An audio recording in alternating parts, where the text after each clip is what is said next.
اعوذ باللہ من الشیطان الرجیم بسم اللہ الرحمن الرحیم۔ بخاری شریف جلد سوم حدیث نمبر 1338۔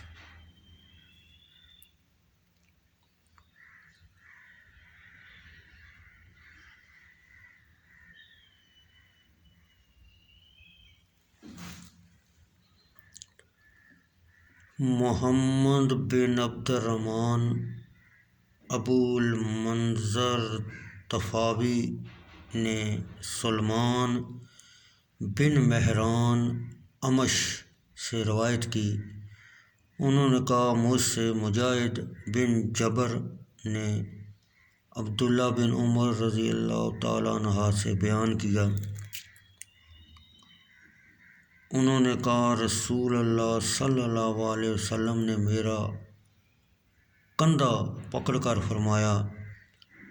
دنیا میں اس طرح رہو گویا کہ تم مسافر ہو،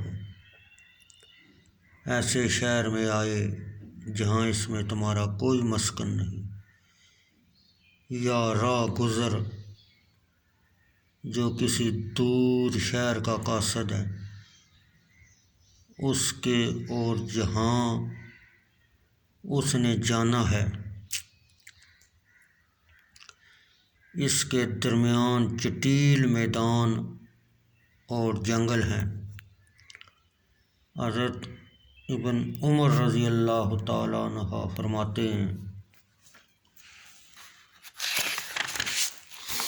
فرماتے تھے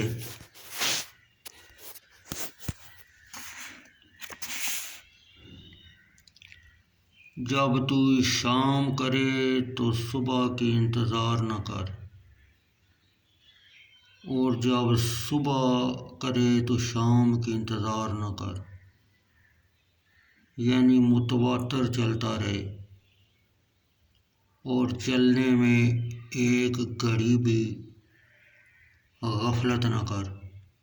اپنی صحت کے ایام میں اپنی موت کے وقت کے لیے کچھ کرو، یعنی صحت میں طاعت میں مشغول رہو جو مرض میں تمہیں کام آئے، اور اپنی یاد کو موت کے لیے غنیمت سمجھ، تو اس سے سہو اور غفلت میں کوئی باطل سرزد نہ ہو، کیونکہ جو مر گیا اس کا عمل منقطع ہو گیا اور اس کی امید فوت ہوگی۔